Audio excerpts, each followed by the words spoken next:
Today we are going to hear about how God showed his invincible, unbeatable love to a shepherd boy who was brave because he knew God was with him. Our Bible story is found in 1 Samuel, one of the books of the Bible that contains many stories about God's special people, the people of Israel.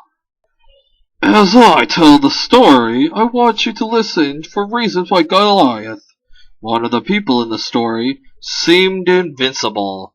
That means no one could beat him. When you hear one of those reasons, add a paper cup to the tower you are going to build. In Israel, there was a young shepherd boy named David. He loved God so much and always knew God was with him. This made him brave, and he showed that he was brave by protecting his sheep from animals like lions and bears.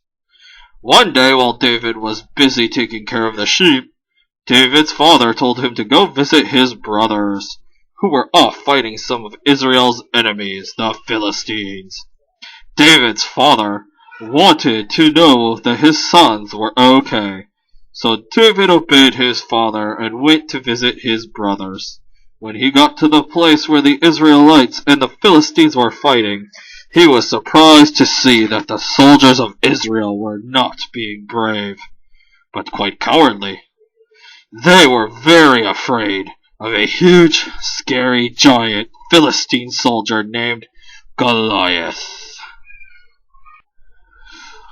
Goliath was almost 10 feet tall.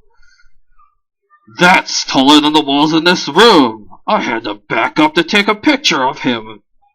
He was covered with strong, heavy armor, and he had a huge helmet on his head that would make it very hard for anyone to hurt him.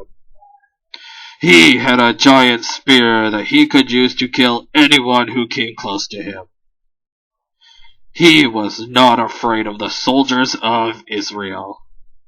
He told them no one could kill him.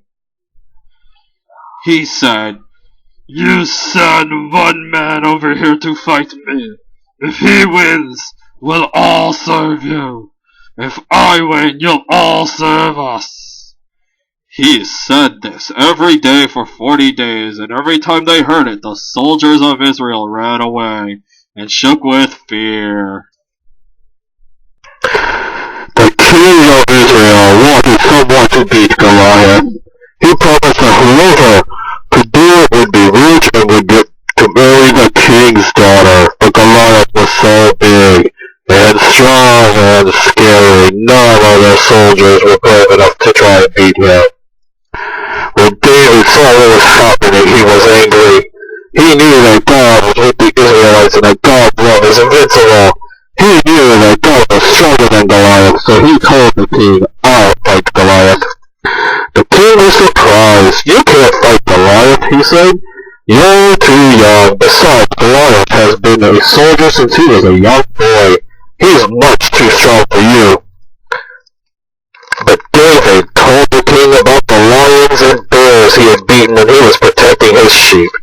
He told the king that God had helped him beat those scary animals, and he would help David beat Goliath too. David was brave because he knew God was with him. So the king said David could fight Goliath, and he put heavy armor on David. But David was not used to wearing the armor, and he took it off. He picked up his staff and his sling. He took 5 smooth stones from the stream. He put the stones in his bag. David walked up to giant, scary, mean Goliath. When Goliath saw David walking up to him, he made fun of David. He told David he would feed his body to wild animals. But David was brave. He told Goliath, "You have a sword and spear, but I have God with me. God is going to help me, and when I win, everyone will know that I won because of God. The battle is the Lord's." Goliath went toward David to attack him. David reached into his bag, found one of the smooth stones, put it in his sling, and made it fly idea! It hit Goliath hard on the forehead, and Goliath fell down and died. David was right. God was stronger than Goliath, and God helped David win. Goliath wasn't invincible after all.